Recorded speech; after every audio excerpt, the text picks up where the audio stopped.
I'm your host, John, back from Madison with my bestie, Niki. How are you? I am good. I am exhausted. Oh, you sound like your voice is slowly coming back. Yeah, I feel like it would have already been back had I not spent the entire last week just talking. So here I am. Oh, word to that. I got home and I sounded like I've been smoking a pack of cigarettes, Mm-hmm. which was probably the only vice I didn't partake in while I was in Madison. Okay. Between cheese curds and burgers and all of the alcohol Madison had to offer. Spotted cows all around. Lots of spotted cows, lots of tequila. We'll get into all of that. Oh my, okay. I took advantage of all the cocktails. Glorious. And the kettlebells. And the kettlebell. No kettlebells. No I didn't know kettlebells. not a single workout while I was there. Oh, snap. Okay, even we did one. I didn't even do one. Not even one. I hurt my elbow before I left town. I remember that, yeah. And I was thinking about, I wanted to do some workouts while I was there. And then I got there and it just hurt like hell. Like every time I shake hands with somebody, it hurt. And I think people were trying to be exceptionally macho when they're shaking my hand. Either that or I have a wussy handshake. I can't figure it out. But they're just like putting this death grip on my hand. It was just like the pain was radiating on my arm. I'm like, all right, I'm just going to give it the week off and make sure I'm taking care of it with recovery bourbon and tequila. And yes, of course. The only way to recover. Yeah, it's really it's good for you. Yeah. So that's what I did. It was a hoot. That's awesome. I'm glad you had fun. Yeah, it was good stuff.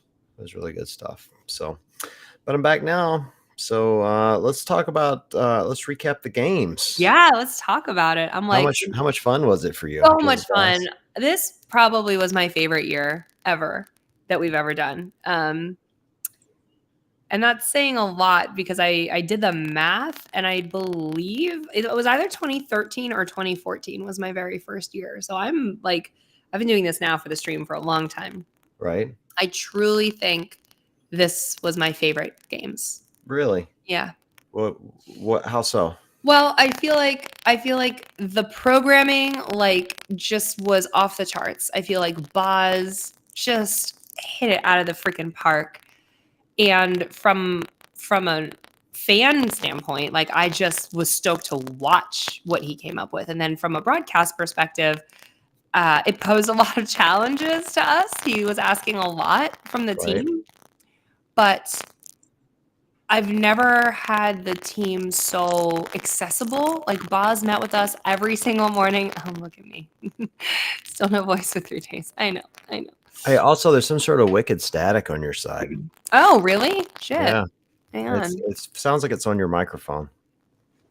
Let me see. A little bit. Maybe. Best I could tell anyway. Better? Is this better at all? Yes, that is better. Cool. I'm not sure you did. But. I'm on the wrong browser because the Chrome wouldn't load, so I just improvised. There you go. So anyway, Boz, you're talking about. Yeah, so he was just so accessible. He met with the media team every morning, and he briefed us on the event and his inspiration for it and what happened in testing and all that stuff. We've never really had access to that type of information in the past, and it helps us tell the story.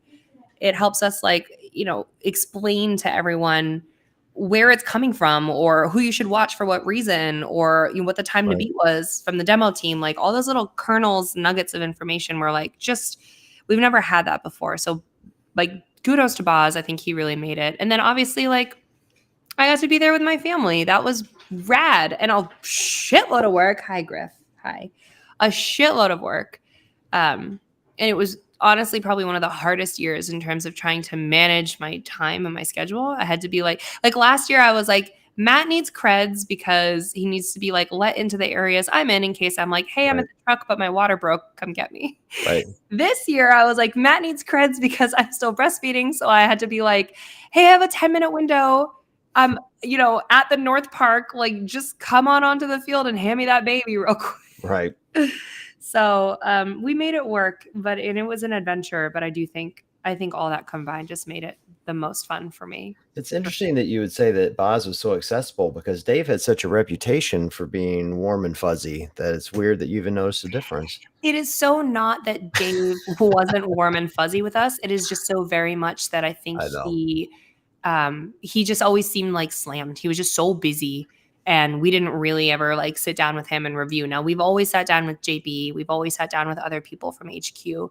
And Dave, to his credit, was always just so invested in, he would test the workouts up until the moment that the athletes walked out onto the field. He would make changes for them, for their safety, for the overall test, for whatever, up until the moment that they stepped out there. So I don't think it was that he wasn't, he wasn't warm and fuzzy, but it wasn't like a malicious thing. Like, screw that broadcast. Yeah, it was just not as different. It was a different priority for him. And I think the whole team probably, got to shape Boz's role a little bit, right? He stepped into that role, but the greater HQ team could have been like, hey, we need this, that, and the other thing. And he was like, great, I'll make that a part of my role. So it was awesome. Well, he's the man. Yeah, we gotta get him on the show. Yeah, we absolutely need him on the show. I ran into him at the after party, but I didn't get to talk to him. Oh God, he's so cool. I think I universally heard from people how laid back he is, and everyone would say the exact same thing. It was really interesting to me. They would go, nothing against Dave, but that's how the sentence would start. And I bet I heard that phrase a dozen times. Mm-hmm. And I think that's because people universally have a lot of respect for Dave, myself included. I might add. I wasn't picking on him when I made that joke. But they would say, nothing against Dave, but it's nice to see how laid back Boz was. And I think maybe people were expecting, first year programming, you're going to be stressed out. It's going to be really hard. It's going to be different. We don't. I was nervous. I don't think anybody knew what to expect. And, And I've only met Boz in person once, but I think we all have a pretty good idea of his image, and he always seems laid back. And to see him that laid back under pressure was really cool. I fully agree. He's so zen, and he's so normal. Like, he's just like a normal dude. You're like, hey, what do you think about how that went? And he'd be like, it was great, or it sucked. He's so normal. Hey, it's crazy on your end again. Lots more static. What the hell, man? Do you want me to get out and get back in? Oh, I don't know. I can do that. I can try. I don't know. It seems like a mic problem. Well, it's like I'm never in this browser. Oh. You're gonna have to cut all this. Well, I'm not. No, we're rolling as is. It's rolling in. Well, do you want me to? I'm gonna leave and come back. All right, leave and come back. Doing it. Hold down the fort, John. I know. Somebody started asking me questions. Samantha, you're the only one in the chat. Why don't you ask me some questions while we're waiting on Niki to pop back in, and I can at least chat with someone. She'll be right back. And look here, look how fast she was. But no, she's not there. She's still not there because I can't see her. So we're gonna wait. This is the shit show of a live stream. She can't seem to figure out Google Chrome. Oh well, too bad for me. I will say for everyone listening, when I say that Boz was extremely laid back, I mean the games go so fast, like so incredibly fast that it's just impressive that he was able to keep it all together. Hey, look, here's some questions coming in. So Samantha Lennon, where did you make that Meme Lord CrossFit jersey? I had Barbell Voodoo made that for me. I think we're going to sell them. I think at some point I'll have to edit it a little bit because it can't say CrossFit, but we'll get on it. Niki, I'm answering questions without you. Here's everyone. There you go. There you go. You're back. People are asking me questions. Yeah, look. Meme Lord jersey. Are you going to sell them? Maybe. I'm thinking about it. I have a different shirt for sale right now, so I'm going to wait a bit before I do the Meme Lord thing, and I got to think it through a little. But can we talk about Kettlebells and Cocktails shirts at the 2 Food tent? We can, but you're breaking up again. What's going on your end? I don't. What the hell, man? What is happening? Log out, reboot your computer, and come back. I'm gonna reboot your computer. Oh my God. And come back. Okay, here we go. Go do it. I'm gonna answer some questions. Let's see who's on here. Phyllis, Six Dimples. What kind of great name is Six Dimples? I love that. It was nice to meet you too. I remember you at the after party. The after party was crazy. Me and Ben and a bunch of our friends just walked in with confidence. It was awesome. Super fun. Did you meet Danielle Brandon? I've met Danielle Brandon before. I saw her at the after party and she was having a hell of a good time. And she was dancing with somebody I was assuming was her boyfriend. If it wasn't her boyfriend, sorry if I just outed you, Danielle. But she looked like she was having a great time. And I kind of have a rule: don't interrupt athletes when they're having a good time or working out at all. So that's my personal rule. Any good birthday gifts coming in from Carrie Ann? Yes, my daughter's bought me a fantastic sweater. I know this makes me sound really old, but I have to wear sweaters for work in the winter, and it gets cold as hell here in Cleveland. It was a very thoughtful gift from them. Then we went out for a birthday dinner, and I drove 8 hours that day back from Madison. So it was a very, very exciting day. Super fun. We're going to talk. Kelly Kale asks, what was your favorite games moment? And I have a bunch. So Niki and I, I'm sure we'll talk about them completely from end to end. But I thought the focus on the affiliates, and I'll elaborate more when Niki's on, but they just put a really fantastic focus on the affiliate experience while we were there. And it was great. It was super great. So Niki's trying to get back in, but she can't. So we're going to keep waiting for her. We may have to scratch this podcast and do it again another night when she can figure out her situation. So give her another minute. Any other questions from the group? Sorry to keep you guys just like hanging here. Here she comes. Are you back? Can't hear you. Am I back? Well, you are back. We'll see Okay. what the quality's like. Are you using what microphone are you I'm using? using our regular mic, the Yeti. Do you want me to change mics? I have another one. No, I guess it's fine. I don't know what the dysfunction is. Just Is weird. it still crackly? Not now. Oh, okay. Well, you tell me when it gets messed up again, and I'll change it. Okay. Okay. What questions did you have? I missed them. Oh, I don't even know where we were. Someone asked favorite games moment. That was already my list of things I wanted to talk about. Okay. What were your favorite games moments? Let me think. So, I loved the Capitol event. I mean, I think that goes down in history as one of the all-time great games events. Like, we'll always remember we made history. We were in the downtown Madison. And we were off-site, which was a feat production-wise. Just like, like Mike Roth, who we fondly refer to as Rothy, who is the director on the truck, just has the biggest brain ever, that he was able to coordinate, like, cameras over here, cameras over there. This camera's on a car and it can only drive this far because then they're on a covered bridge, and then there's a camera on a bike, and then there's a drone, and then there's another. It was just like bananas. And then obviously the finish was just so special with Rebecca. That was literally the most iconic photo in the history of the CrossFit Games. Totally. I shot her a message the next day. I don't really know Rebecca that well. I mean, I kind of know her, like kind of like I kind of know everybody else. Yeah. I just shot her a message and said, hey, super inspirational, great finish. She was the kind of the talk at the games, and I wanted her to know that, because I know it's tough sometimes as an athlete to finish last. And yeah, wow, that was really tough. Kind of that last place finish really ruined your ranking. And I hope she takes away from that. I thought she encapsulated the spirit of the games. And what it's all about. Community rallied around her. You get that iconic photo. There's just no quitting her. And I mean, let's be honest, like, she's tiny. Like, she's very small, very light athlete. Yeah. For someone her size carrying that bag, come on. Yeah. Like, it's just really impressive. I have more favorite moments. Can I keep going? Yeah, let's do it. The entire Sandbag event, I was just, it was so cool. It was fun to watch. It was exciting. I kept like grabbing the people next to me, like, oh, he's doing it. She's doing it. Oh, so fun. And, Boz was explaining in testing when he first came up with this event. Nobody really understood what it was going to be. And the way he described it, like, he was like, the Sandbag is about the size of a human torso. And when you are wrestling with it to get it up, it's just this spectacle of trying to figure out your weight, its weight, the proper technique, the strongman element. And he was describing it like, in testing, everyone was just in awe. And I was stoked to see it play out that way. And it was wild. Sounds like you were describing my love life. His weight, her weight. How amazing was our girl Danny? I mean, come Oh, on.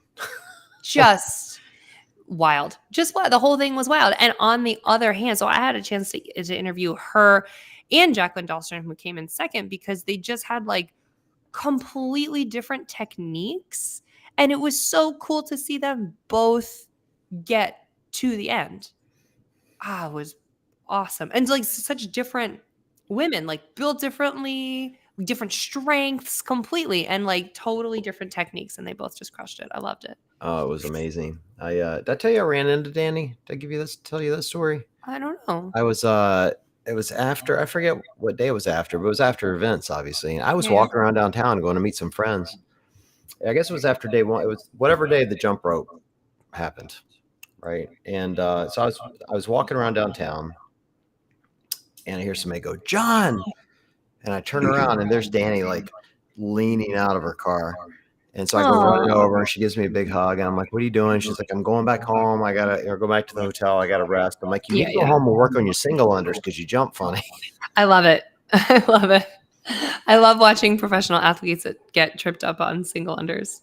It's perfect. She was the best. Yeah. What else did you love? I also loved, what was I going to say? Oh, I love the new handstand push-up standard. Oh yeah, we have to face the wall. It's so genius. It's amazing. It's the only way to ensure that you have perfect proper form. And if you don't, you're totally screwed. Like the beauty of it, and Boz was describing this, is like the handstand push-up is truly a mimic of the strict press, right? Yeah. You're earth pressing instead of barbell pressing.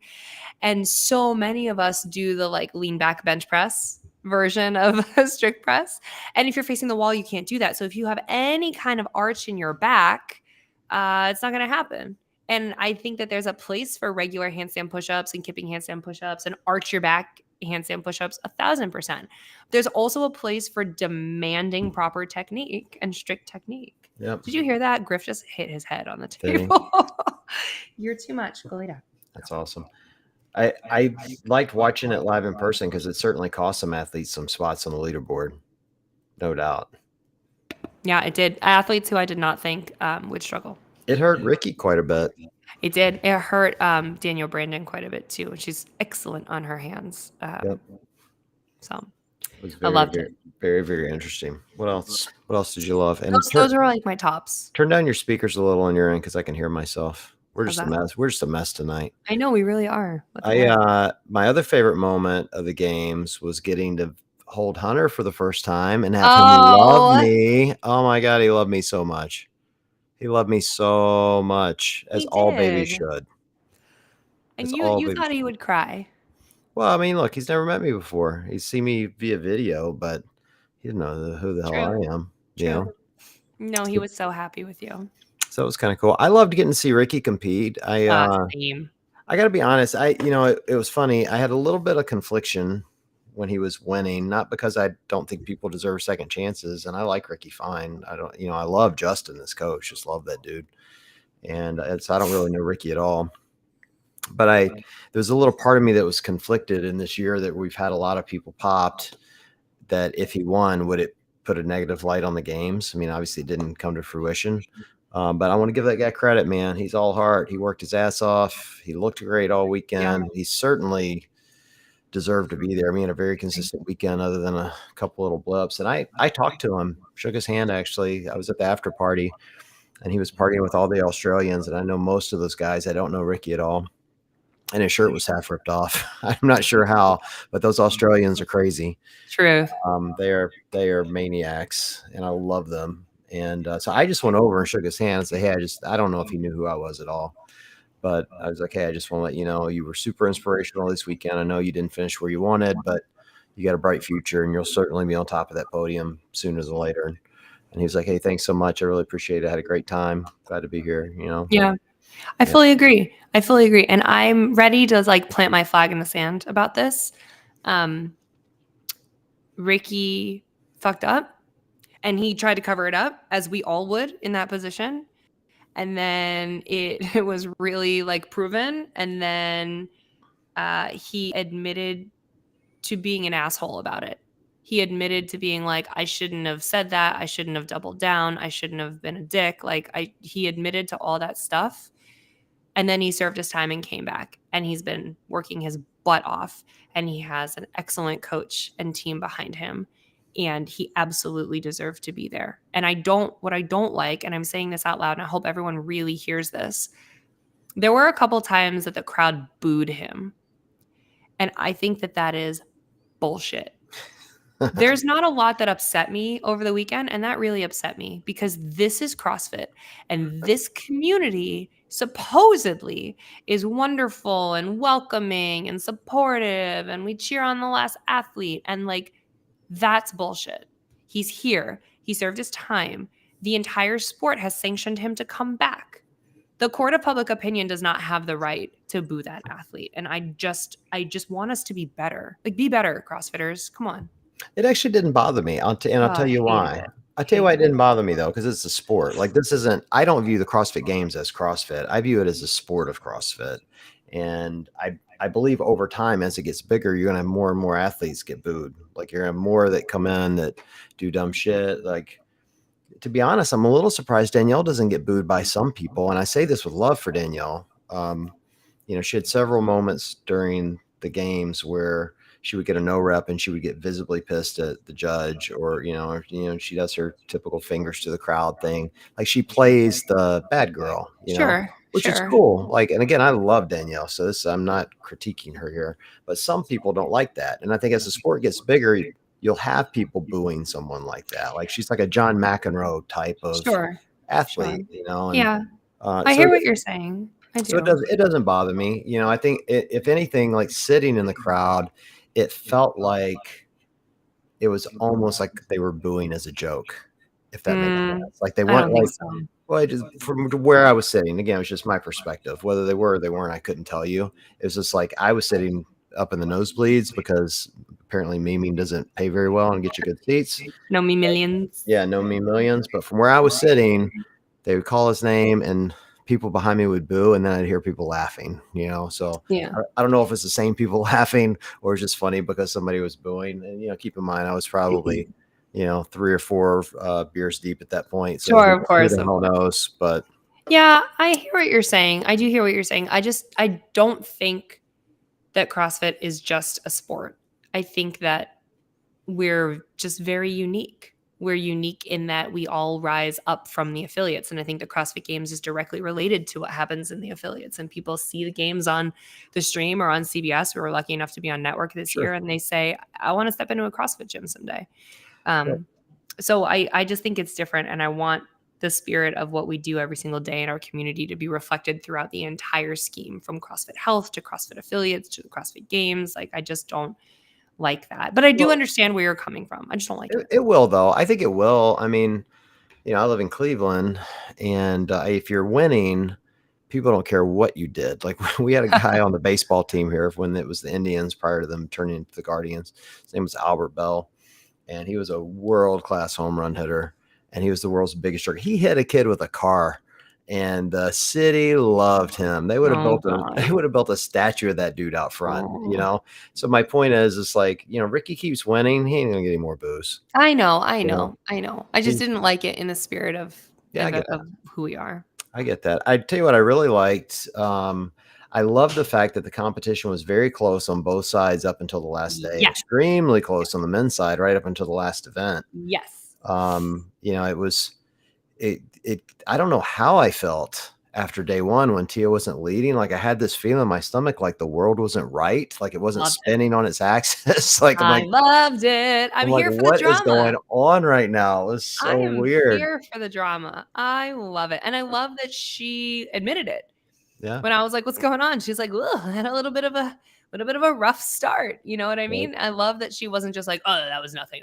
Here I am to dominate. She's like a real player in the game. And I love that the game is elevated. I'm really upset at the end. I had a bunch of 4 actually really, really special questions that I had like come up with for her. And we ended up running out of time. But I really wanted to ask her, like, given how tight the points race was, and given the fact that it was tight because she did that.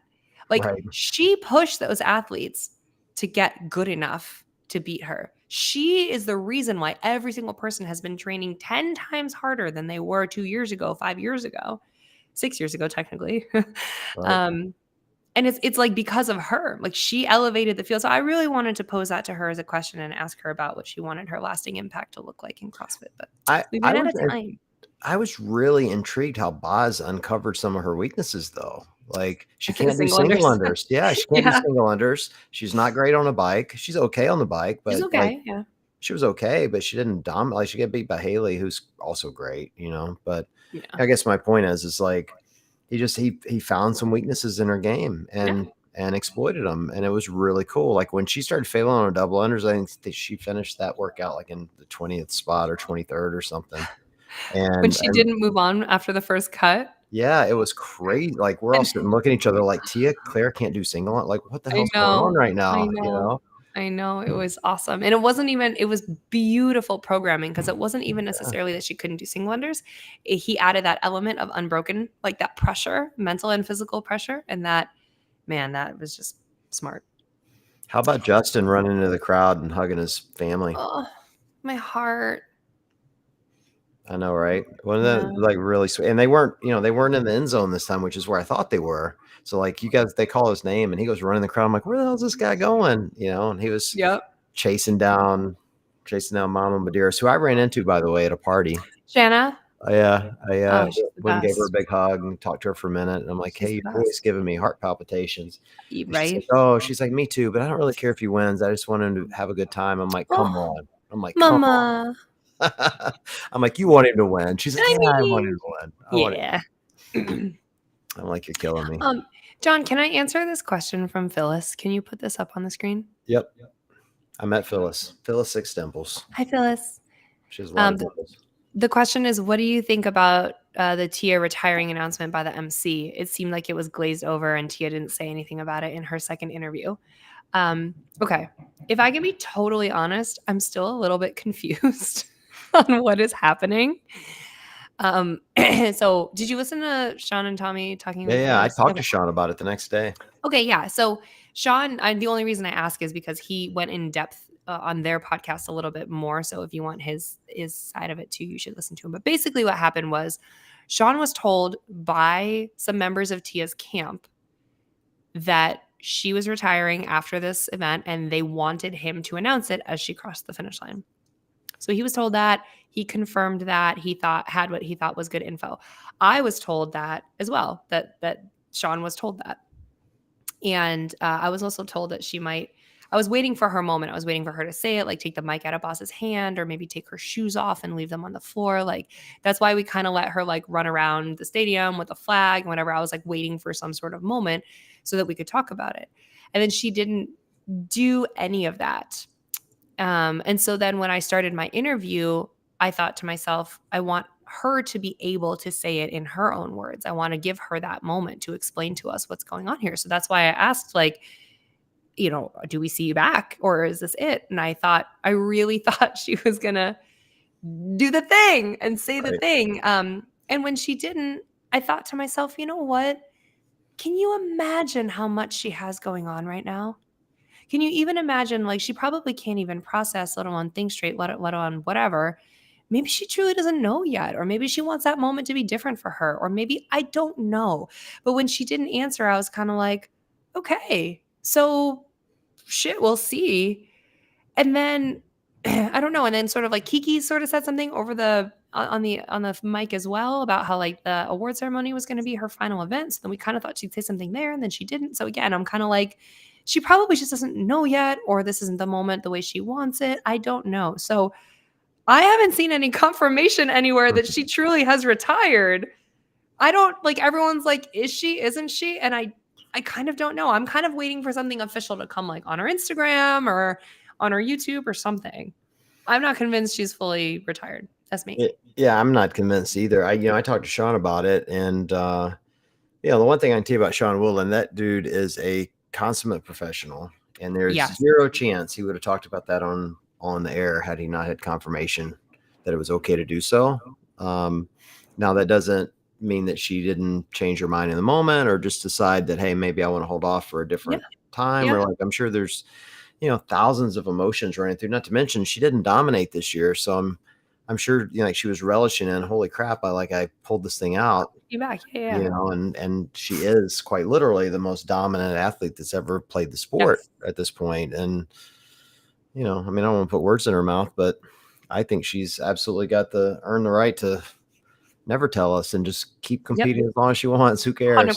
I hope she's 100%. coming back personally, but also want her to be happy. So Same. And so I was not upset about that moment at all. The only thing I was like legitimately upset about, and it still is bothering me, is like I had a couple just really awesome questions and I genuinely wanted to hear her answers about her impact on the sport, about her impact on young girls, especially who are looking up to her, and her legacy that she's created. And I didn't have time for that because we were in a tight CBS window. So that was just a bummer for me because I truly didn't get a chance to interview her that much during games. Right. So, we've never had her on the show. We should invite her. Maybe she'll make her announcement right here. What do you think? I don't think so. I don't think so either. I'd love to get her on at some point though. Oh, look, someone wrote a comment on her YouTube. Her and Shane said that they're still deciding on what she's going to do. I fully believe that. Because, well, what Shane told me ahead of time. So I had talked to Shane earlier that day, and I was trying to just like lob him this sort of like, if you guys want to make this moment what you need to make it, like, let me know if there's a way you want me to like tee it up or ask you the question. Like I was just trying to like not pry, but just let them know that out of respect for them, if that was going to be a really big moment for them, if they wanted me to like hand her the mic or whatever, like I was going to listen. And he said to me that she doesn't know yet. And I kind of thought he was full of shit, but he said to me, she doesn't know. And, every year the decision wavers, she decides to do it again. And then halfway through the season, she's training and she's like, I'm never doing this again. Like we all do, So, so now I believe it. He was telling the truth.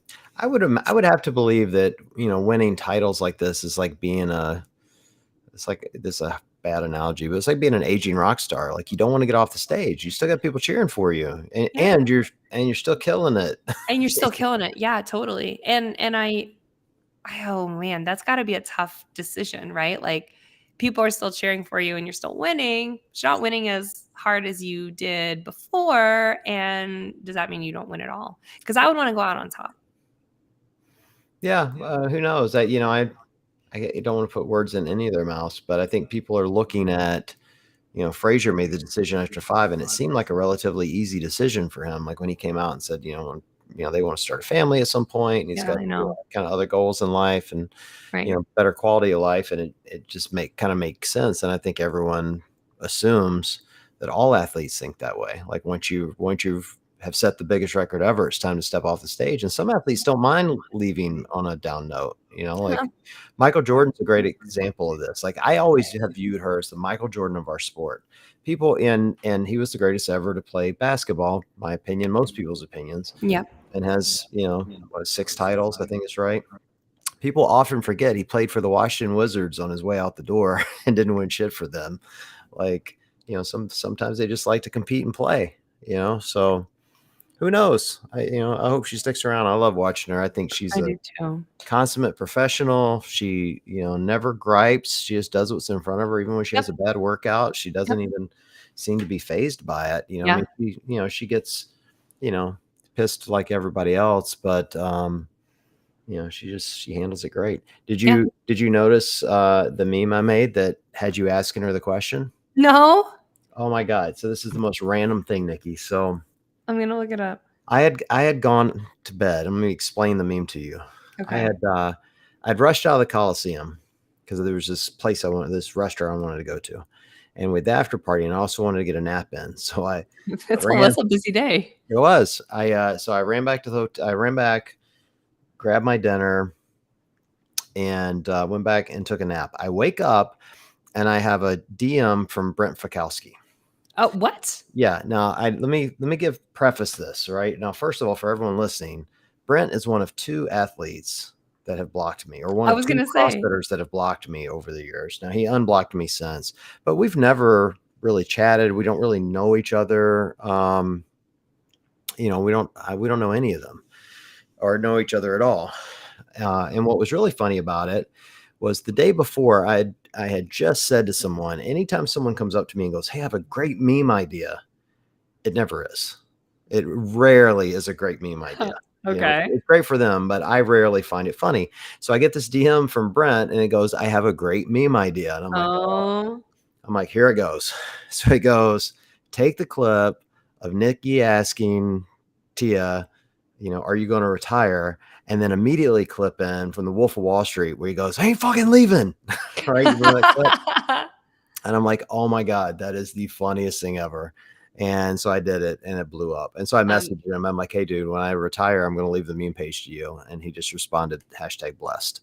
So that was Amazing. really funny. So, Amazing. I'm excited. I see it here. I'm gonna watch it later. yeah. So big props to Brent for being far funnier than I gave him credit for. Wow. I know. Really, really impressive on his part. Yeah. So we'll see. You know, we haven't talked about it all yet. What's that? How awesome Roman is. Roman's the man. That dude's a Ugh, beast. I got to be just honest. I thought he was going one or two. I think we said on the last show he's going to go one or two ways. He's either going to be fantastic or a total bust. And man, was he fantastic. I knew he was gonna be incredible, but I have also had the privilege of watching him compete and interviewing him basically over the last 5 years. Like I was there, I was at the European Regional in 2018 when he first qualified. I mean, he's never made it all the way over to Madison, obviously. Right.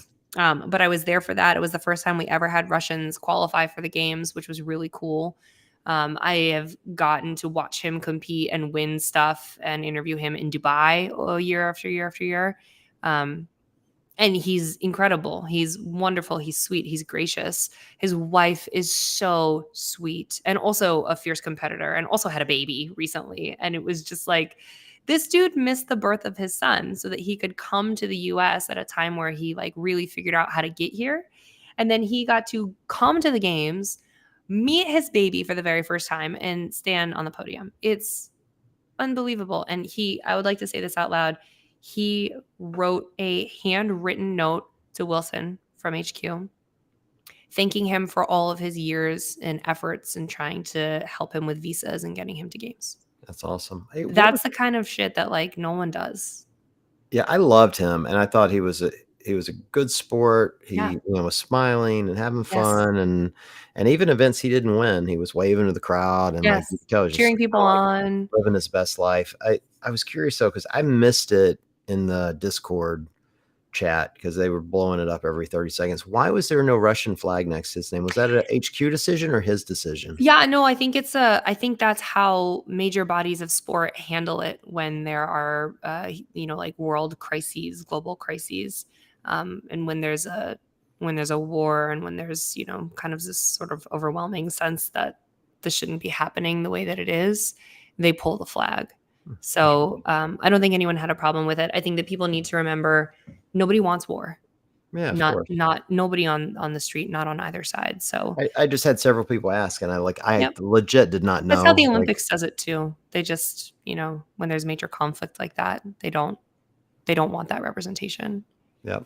Yeah, I wasn't sure whose decision it was. Bean is right here, and he's being a real dick. Look at this guy. Bean. Look at this guy making he's an so appearance cute. on the I miss show. him. He's such Hi, a jerk. Papa.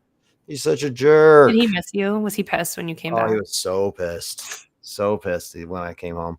He literally meowed at me for like 2 hours, like a straight long meow for like an hour and a half. Totally ridiculous. Loved it. How'd you feel about the crowd? Like just walking through the crowds and talking to people. What was the feel like to you? Can I tell you that?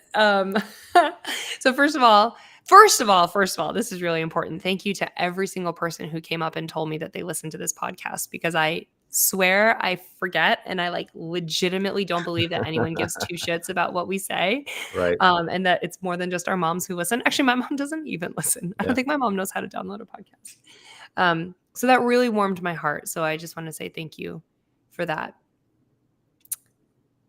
I also want to say that Matt, like, thank you to our listeners who truly listened to me when I was like, if you see Matt, like, give him a fist bump and tell him to be oh my God, tell him that he's being an awesome dad, because he was Mr. Mom all week and it was a lot of work.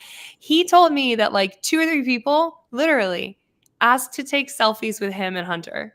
Like, not me. They were not like, I love oh, it. where's Niki? Just them. Sometimes just Hunter. Right. Which is so awesome. I love it so much. He was stoked. The crowd was awesome. What do you think? Yeah, it had a different energy this year and years past. And, I think often when we go to these events, I think that, people are just excited to be together. So there's a lot of energy there. But for the first time in a while, I felt like CrossFit was back. Yeah.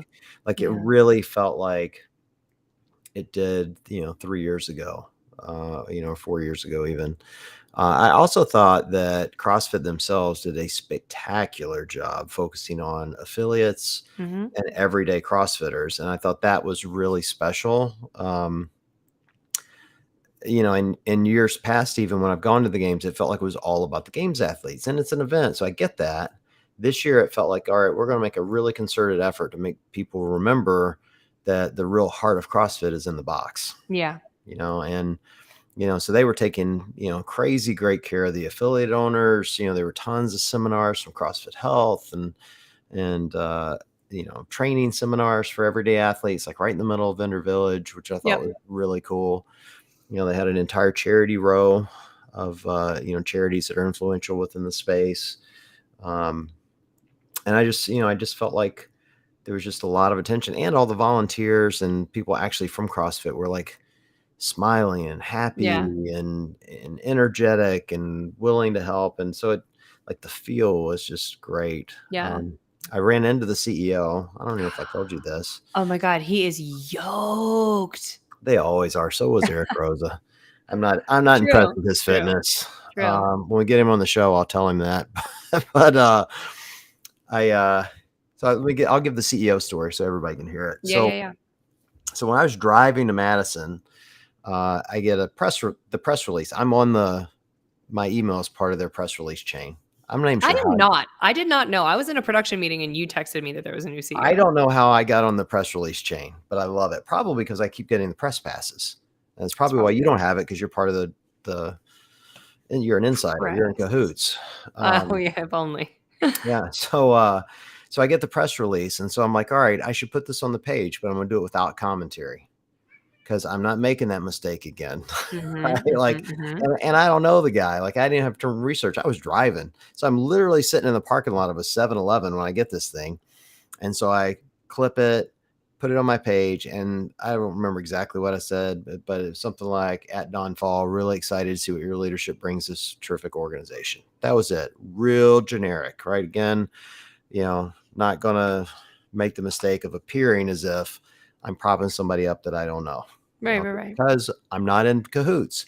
Right. I did, however, look up his credentials. I did 2 things. So I'm like, all right, I'm going to look up his resume to see how qualified he is. Very qualified. And I'm going to see if he follows me, because I have an ego as big as his house. And he did. So he's obviously brilliant. And for the record, I'm only one of like 200 people. So I'm like, wow, I'm like kind of an exclusive company considering he's a CrossFitter. God. What's his handle? Who is he? Don Faul, at Don Faul. And so I'm like, all right, that's kind of interesting. But I didn't message him. I didn't do anything. Right. Later that afternoon, I get a DM from the dude. Wow. A DM that says, hey, John, thanks for the kind words. Looking forward to meeting you. Best wishes. Now you keep in mind, like, this is his first day on the job. Like, I can't imagine how many thousands of messages this dude must have gotten. But the fact that he went out of his way to send me that message, I thought, all right, that's pretty cool. So I wanted to meet him at the game. So I had people stalking him for me because I didn't know where he was. So I told a few of my friends that I'd run to, hey, if you see this guy, message me. I'm going to come find him. So he was in the O2 recovery lounge. And it was when the adaptive athletes were doing their award ceremony, and he was there cheering them on, which, first of all, super classy move, Don, if you hear this. He does not hear this. Yeah, he might. Well, let me get to that part of the story. Okay. So, but super classy move on his part. He's literally there cheering every single one. And so I don't interrupt him until it's done. And I just go over and shake his hand and go, hey, Don, John Woolley, make West great again. He's like, oh yeah, I know who you are. I'm like, welcome, excited. And we small talk for a minute. And then, of course, I'm going to ask. I'm like, hey, Niki and I would love to get you on our show. And he goes, oh, I absolutely would love to come on. I was just watching your podcast. What? And that was almost exactly what I said. I'm like, what? Turns out he wasn't actually watching Kettlebells and Cocktails. He saw me on an episode of Morning Chalk Up with Craig Howard, who runs an affiliate out in California, the Diablo CrossFit. Yeah. And the reason that made an impression on me is that's a very specific episode that he referenced, very specific. And so I said to him, Don, the episode you're referencing, I said on that show that the North Star of this company should always be the affiliates. I want to make sure you guys have killed that this weekend. And so it was interesting to me that he referenced a really specific show. Like I have a lot of people go, oh yeah, I watch your show. And I go, what, name an episode. They can't name a one. He had a very specific show he had watched, which I thought was very cool. Well, I would be stoked. He does not follow me. I just checked. I'll hook you up. Okay, great. I would love to have him on. That would be awesome. He was super nice, and you're right. He's super fit. He was a Marine, or is a Marine. Retired, maybe is the best way to put it. Bean, shut up. I can hear him. He is so ridiculous right now. He's been like this since I got back, and but he also worked for Google. He worked for Meta and for Pinterest. So he's worked in, I think in data, and so, the guy's got to be super smart. And so far he's saying all the right things. So, cautiously optimistic is absolutely. It's still my take, but I'm excited we got somebody at the helm. So. We know what that whole story just reminded me of. What's that? So speaking of the adaptive division, I don't know if you had a chance to hear because you were on site, so you probably weren't watching the broadcast, but Tom Miazga was on the broadcast. Oh yeah. He was great. The adaptive division. He's also my new favorite person on the planet. I've never had a chance to meet him before. He's so funny. He's so nice. He's so much fun. And he just fell right into the media team. I was so impressed. I mean, it's hard. It's really hard. It's hard to talk over live sports. I can't do it. That's why I do sideline reporting, because I straight up can't do like play-by-play or color commentary. And he was incredible, especially for his first time. And I hope that he joins us to continue covering the adaptive divisions and also the regular divisions, because he's fit as fuck. Yeah. Well, he's coming back on here. He's going to be on our show. I had him on of people I talked to over the week that I was inviting on the show. He was one of them. And good. He's so funny. He's got the voice for it. He's beautiful. Whatever that's worth. Unfair how handsome he is. He has an unfair handsome advantage over all of us. And you're right. He's crazy fit. Stupid fit. Super funny. He's a good dude, and I'm excited to get him back on. So he will be on here. Yeah. I tell you what else I thought was a cool part of the weekend. I spent a lot of time with them. The O2 presence at this thing was crazy. So for everyone listening, O2 replaced Fit Aid as the kind of the drink sponsor. Yep. I don't know if that's fair to say it exactly like that, but it's the best way to describe it, because they were in all the same places Fit Aid would have been in years past. They had the recovery lounge. Yep. They were on sponsor row, and then they would have been kind of on each exit of Vendor Village handing out cans. I don't know how many cans they handed out, but a million. Well, Dave Kalina, who's been on here before and will be on again very soon, said the first year they came, I want to say they brought like 12 cases with them. This time they brought 4 or maybe 6 semi trucks. Yeah, it doesn't surprise me. I'm so bummed. That was a major thing that I was bummed about, is I tried so many times to stop by the O2 tent to see Dave, and we never crossed paths, and I was pissed. I was texting him today, actually. So the good news is I kind of solidified with him. We're going to do a very regular happy hour segment with Dave. Good. On this show, and we're not just going to drink on air. We actually have topics we want to talk about, but we're going to have Dave on, and we are going to drink on air and have a good time. And we'll use his O2 products. And by the way, it's not a commercial. Dave's just a friend, so I'm not trying to sell O2 to you guys, but they're great. So that was interesting. I thought that was a really kind of a cool thing to see, though, like their investment in the community. Yeah. They also had a real investment in my liver over the weekend. The amount of alcohol they poured down my throat. I'm sure. We went to this bar, Niki, and it was like an O2 company retreat, like company party. And Dave's like, Okay. "Yeah, I'd like for you to come. I think, my employees would enjoy having you there." So I show up, and they don't have as many people there as they thought they were going to because they invited some other people, but they had a $2,000 drink limit. So, Uh-huh. so if you're wondering how many tequila shots it takes to get to $2,000, it's quite a bit, I'm sure. quite I'm a bit. sure. And we made that $2,000 limit. I was really proud of us. Good for you. Good thing Yeah. they brought you. Good thing I was Ubering everywhere. I mean that. I Yeah, for can sure. I can tell you, I had to come home and I've literally just been guzzling water for 3 days and eating Yeah. nothing but chicken and rice, like getting my life back together. I know it. I know it. It's so ridiculous. Yeah. What else? What are the special moments for you? Man. How about Tim Paulson's full send on the assault bike? Unbelievable. Echo Who has bike. It that was an kind of Echo bike, energy to be ever? fair. Yeah, yeah. Man, that dude, he has a special way of going to like a dark, dark Yeah. place when he needs to. Yep. It Couple was athletes like that. it was insane. It was absolutely insane. Somebody has in the comments because I wanted to, did Hunter meet Scotty? No, I wish. Oh, that would have been so fun. You know what? We kind of bolted after everything was done. We didn't stick around for too long because we had a flight the next morning out of Chicago, and so we drove to Chicago and stayed with some family that night. This was a bummer. My flight was canceled the next morning. Oh, that sucks. So it made the travel day home, quite annoying. I'm just going to riff some questions at you. How'd Yeah, you do feel it. about seeing our Kettlebells and Cocktail shirts in the two food booth being worn by people? It was insane. I couldn't believe it. Again, I'm telling you, like I truly don't think people listen to this, and I truly don't know that people actually like buy those shirts or wear our gear ever. Every time I see it, it's like my jaw drops. Like that time I saw it at semifinals. I was like, that's not real. How is this even real life right now?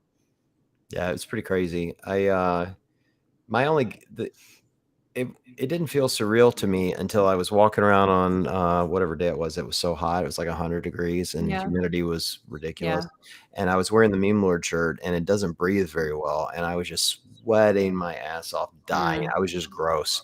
And then I'm like, oh, wait, I have shirts here. I can go get a new shirt. And so I go to Two Pood and I'm like, and I ask, like, I'm just like, hey, it would be too much trouble. Could I please have one of those shirts? And the dude's like, why are you asking me? Just grab one. They were so funny. So Amazing. he's like, you want to take a backpack too? Which wasn't even our branded stuff. I'm like, no, I don't want a backpack. No, I don't need a backpack. I just went through my shirt I'm like, completely. yeah, sell your backpacks. I'm not trying to get free stuff out of you. I just want a shirt. I'm stinky. I love it. I reek right now. I love it. For the people who weren't on site, Tupood is still selling them on their website if you want one. And the crop is so cute. I'm obsessed with it. It's so cute. I actually had a couple of people take photos of me wearing that crop. I were wearing the crop? No, I had people message me saying that if I had worn the crop, we would have sold a lot more. And that actually might be the case. I tell you what I'm going to do though. I'm have put myself now. I came back with like all these goals. I get in front of all these fit people and I'm like, I start feeling bad about myself. Of course. Seriously, this is like a bad thing for me. We're going to have to do a body image show at some point. Okay. But I got out there and you're surrounded by people just ripped. And then I'm like, oh, I'm just a mess. Like physically, I'm just a mess, just so much to work on. It's probably because I was bloated from all the alcohol. But anyway, so I'm like, I need a goal. So my goal right now is to do the gauntlet at Wadapalooza. It's 5 months. Great. Oh my gosh. Heck yeah. So I talked to Nathan over at RP, my coach, and I'm like, hey, you're going to put me on another cycle and I need you to, this isn't about, drastic weight loss, but I want to come out at a certain weight going into Miami and I need to be fit. I need your diet to match the athletic output I need to put out in the next 5 months because those things have to be balanced. You can't cut a lot of calories and work hard. You got to you have to be smart. A good balance there. And, I'm positive that, people are going to be watching if, I go do this thing. So I want to do it right, so. Oh, and the reason I know this, because Ben and I did a workout with each other for charity while we were there and it was packed. Like, I can't believe all the people that showed up for that. Oh my God. That's awesome. Yeah, it was insane. And I worked out one time all week. It was like toward the beginning of the week, and it was me, Matt, and Jamie Hygia, and she tried to kill us. Well, that was the only workout I did. Can I just say out loud I beat Ben? No. Why are you acting so surprised, you bitch? What are you doing? Well, first of Love all, because me. You should love me. I listened to your show with Ben, and I'm only surprised because Ben oftentimes references on your show that he like was a regionals athlete and like Yes. he like throws his numbers out there. And so it's not that I don't think you're fit, but I just have this impression of Ben in my mind that he's like superiorly fit to most of us. He is superiorly fit. In any other workout, he would beat me like a drum. I will fully Okay. admit that. So here's what the workout was. So it was 3. I didn't realize it was gonna be 3 rounds. I thought it was just gonna be 1 round. Because they said it's for charity. So I wasn't prepared to actually have to work hard. Right. But I get there and they're like, it's gonna be best 2 out of 3. And you're gonna do 9 sandbag thrusters, 9 burpees over the sandbag, and then you're going to do 9 sit-ups. Best 2 out of 3. So it's when you do the math on it, it's about a 30 to 35 second workout. Okay. So, and in full disclosure, his sandbag had 35 pounds in it. Mine had 15. Right now, Okay. that's fair though. He's 20 years younger, and Yeah. his 1 rep max thruster is like 245. Yeah. Mine's probably like 185. You know, I think this is totally fair. so 100%. it's totally fair. So we start the first round and we're too close together, and that's going to be relevant to the story. So we get into the thrusters and I like immediately kick it into high gear. Now, if you could have seen the look in his eyes as fast as I was moving, he had this look like, oh shit, how is Wooly moving this fast? Like I move pretty quick for an old guy. I'm sure. If Yeah. I get to the burpees before he does, well, I don't know if it threw him off his game or whatever, but he kind of came into my lane and I couldn't do the burpees because his feet were like where my chest would land. And so we had to invalidate the first round. So we restructure everybody. So now we're just doing 2 more rounds. The next round, he won by 1 second. And then the third round, I straight up beat him. Oh. It was great. So I consider that just a straight up win, considering I'm 20 years older. Absolutely. I'm here for it. But it was fun because there were just, tons of people around the booth and the shouting and yelling. And, I think mostly they wanted to see the old guy have a heart attack in public maybe, but it was fun. And we brought a lot of people to Forging Youth Resilience to see what they were doing. And, awesome. But it was hard because then, because it's a short workout and I'd like worked really hard for a really short period of time. You know how it starts to escalate on you? Yeah. It's like doing Fran, like your body catches up to how hard you worked. Well, that happened for like the next 5 or 10 minutes, but now I got people want to take photos with us and I'm a sweaty mess and my heart rate's racing. It sucked. It was not fun, but I understand. So it was a good time. Good time. Hey, we have a question here. Something about Laura Horvath. Hold on. Let me see. I don't know. I want to see this. Sorry to repeat question.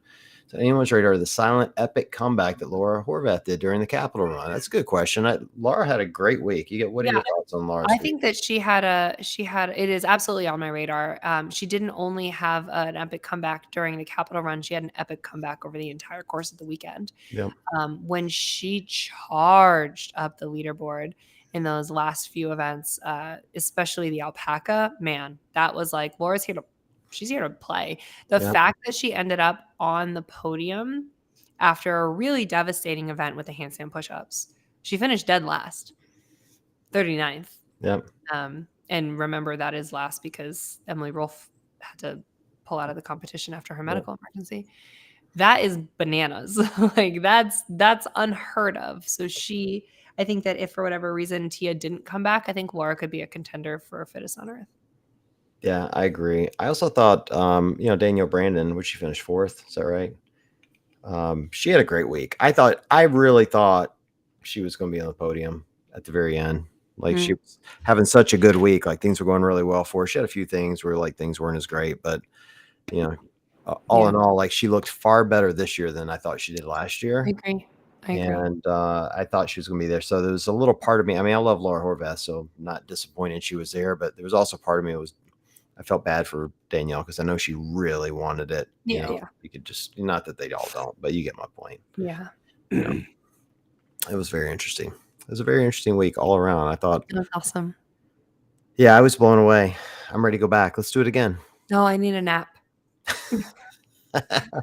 I need a nap. Need a week off, get your voice back. I do need a week off. I tell you what else I'm going to do next year. We decided this. So next year at the games, we had a WOD prep party. Ben and I, and for our other show, and it's a bunch of his athletes, and then people listening to Scale and Bell showed up, and it was at this dive bar, but they had a guy in there playing, and we decided next year we're going to rent the same bar, and I'm going to play a set. Heck yeah, I'm here for it. Bring my guitar, and we're going to book that thing and do exclusive. People listen to Kettlebells and Cocktails, and Scale and Bell can come, and no one else. We'll just let everybody else to. I'm so here for it. That sounds awesome. Super fun. Trying to think what else. Anything else from the week that we should be discussing? I don't think so. Anyone in the questions got anything else you guys want to know about the week that we haven't shared? I am ready to go back, man. I was fired up. So I immediately came home today or, this week, and I requested off for Wadapalooza. I'm like, I'm going to Florida. I'm doing that. And I'm trying to figure out where my next events are, because I was so excited to be out amongst the community again. Yeah. I loved it. Oh, that would be fun. I would love to go, because I couldn't go last year and it was devastating. Does Hunter miss me? Has he been? He does. He's asked about you. He's asked about you a few times. Yeah. Yeah. I thought he would. Who do you think had the biggest impact of this game? Who's coming away with the most street cred? Probably Mal. Probably Mal O'Brien. Yeah, we haven't talked about her at all. Second place. Yeah. I mean, she's only second. No, I think Mal definitely made a statement. I think Emma Lawson made a statement. I think Haley Adams made a statement. I think this next generation of women, they're not messing around, and they made that very obvious. Yeah, I think I saw that in questions earlier. Here it was. Well, Mal, Emma, and Haley have the best rivalry in the years to come, and I hope so. I hope so. I hope it's them, and then I hope it's Justin and Ricky and Roman. I tell you what I loved. Mal looks great, absolutely great, and she was everything that she's been made out to be.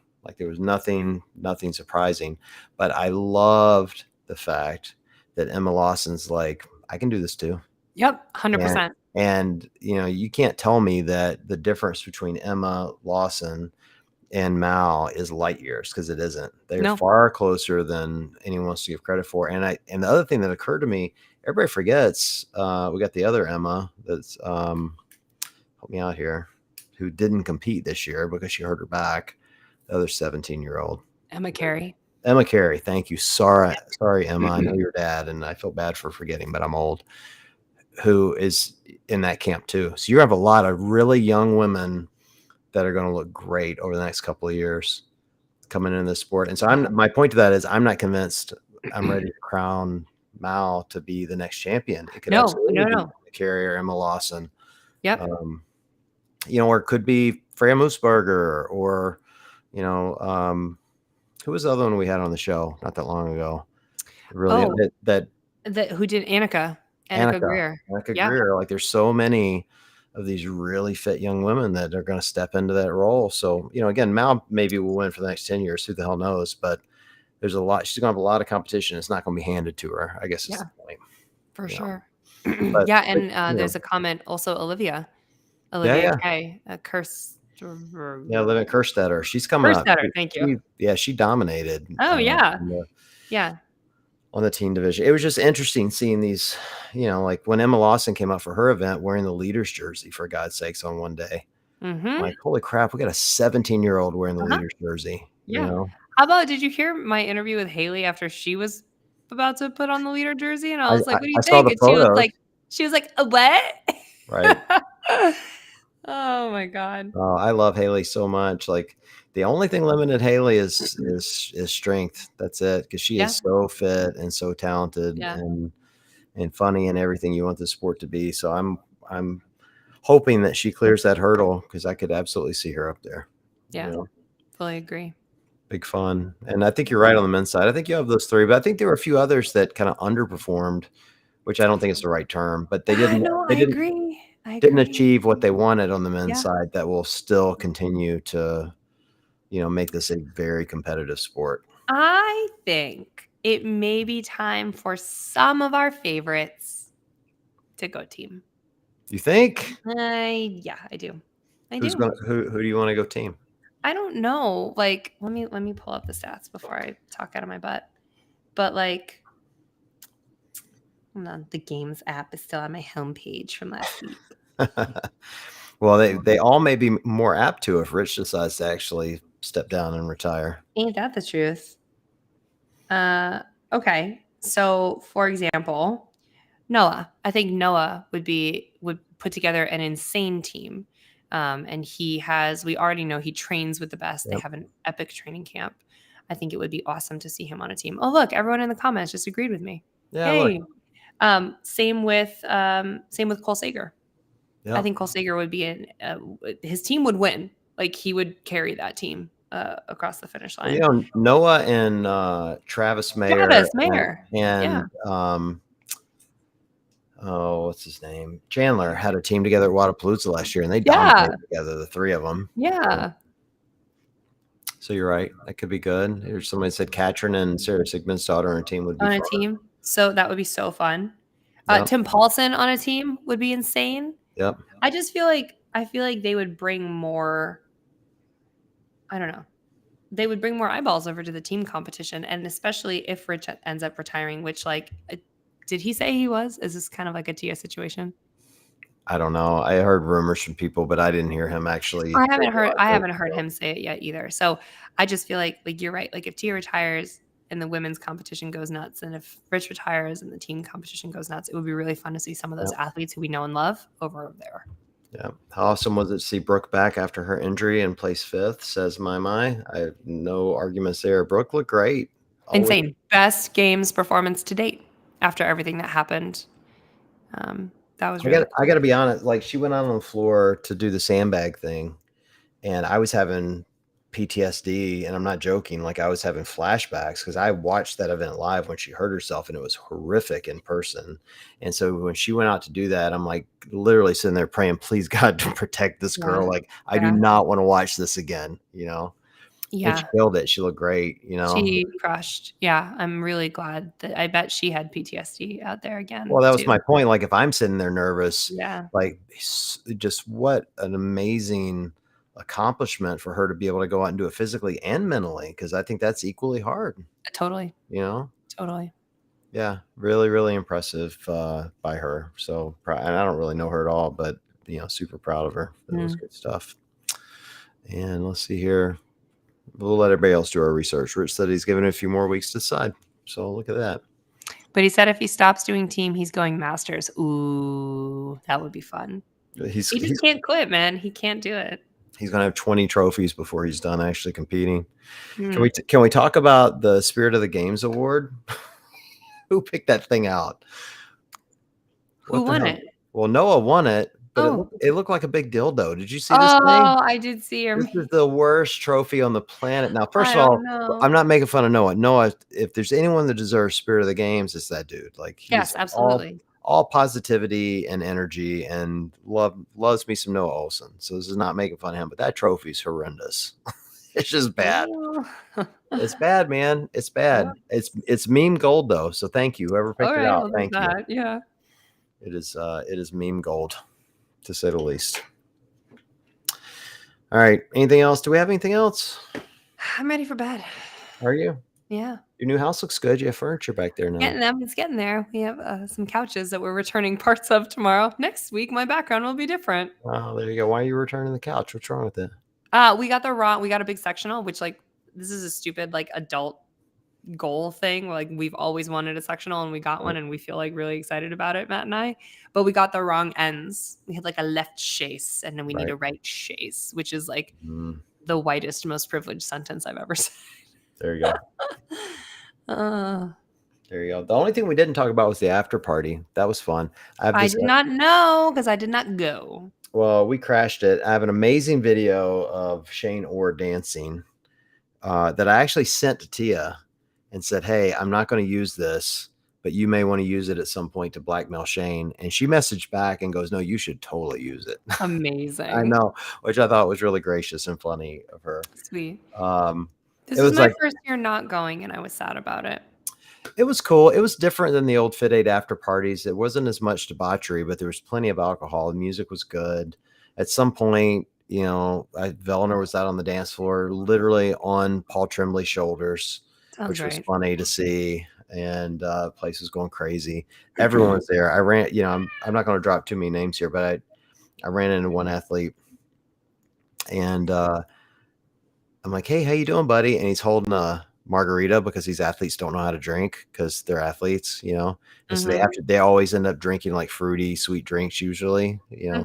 Nothing wrong with And that. he's like, "Dude, I'm so drunk," and I'm like, "No shit, yeah, I'm sure you are. You have half a ounce of body fat, and you've been working out all week. Like I'm sure you were hammered after 2 sips. Truly. Yeah. So it was really funny, like watching all these guys drink and run around and have a good time. And it's really interesting to me how quickly they decompress from the games and just become friends again, which I love. Totally. You know. Totally. Next year, I'm bringing a babysitter so we can go to the after party. Well, so this is funny. Somebody said it sounds like Jay Crouch. It was not Jay Crouch. I ran into Jay Crouch though in a bar before we went to the after party. I know Jay.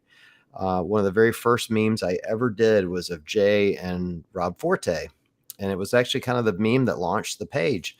And so I know those guys well. And so I ran into them at the bar and they were literally stacking beer cans and they were already stacked like to the ceiling because that's how Australians roll. It's what I love about them. And they all give me a big hug, and then it became like a rugby scrum. Like they're like kind of pulling me in and beating me up a little, which was weird. Which was weird. It was weird, but Help super me. fun because they're just great dudes. And then I ran into the party, and then they were really having fun. The Yeah, it sounds Australians know great. how to do it, man. That's Like true. if you That's want to hang true. out with a group and have a good time, find some Australians because they know what they're doing. They are pros. But it was actually not Jay. Jay can handle his alcohol. He's going to drink more than anyone there, no doubt about it. So For sure. same for Rob. But anyway, it was super fun. Super fun. Good. Stay an extra day next year. No, I will. I will. It was just like with the baby and everything and the two of us and flying out early the next morning. It didn't happen. It was my first time ever not going to the after party. Anyone who's been there knows I live for that after party. Right. I get my dance on. So I was actually really sad about it. But next year we'll bring a sitter. Yeah, next year I'm going to find somebody that's going to give me a drink pass, so I don't have to keep begging people to go to the bar and get me drinks. Because Amazing. that's what happens when you sneak in and you're not allowed to be there. For some reason, Noble doesn't send me passes to get in. It can't be those 1,000 memes I made about their shoes. No, It can't be that. no. Can't no, be. No. Anyway, next year. All All right, my dear. Well, it was fun seeing you in person finally. Likewise. I'm sorry that my audio was all jacked up at the beginning of the show. Totally fine. No big deal. Nobody watches this show. No, definitely not. No, it's all good. And do you want to hear the list of people that we have coming on? Yeah, please bring it on. All right, hold on. This isn't the complete list. Griffin Raleigh. Yay, Justin Royal. Yes, I saw him a few times. Bethany Shadburn. Yes. Emily Roth. Yes. Her mind coach, who was also very cool. CEO Don Faul. Tommy Mageza.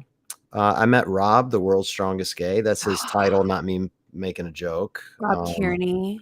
Yes, he is so nice. Oh my God, I'm such a huge fan of his. I'm so jealous you got to meet him. Oh, I spent quite a bit of time with him, and then he messaged me and said, just said, "Hey, it was great to meet you. I'm looking forward to coming on your show." So I just need to send him some dates, and he'll probably be the first one up. And then we're gonna do some O2 happy hours with Dave. Yay.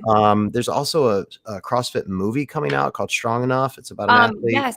Yes. I know this because Steph Chung went out for that role and they were going to pick her for it, but it didn't end up working out because she's like in nursing school and basically becoming a doctor. Yep. And then I saw it come out and they started following me and I was like, oh my God, this is that movie. Yeah. Well, Brooke Entz is a producer. Cool. And so we're going to have the star of the movie on, and we may get Brooke on, maybe. Okay. Great.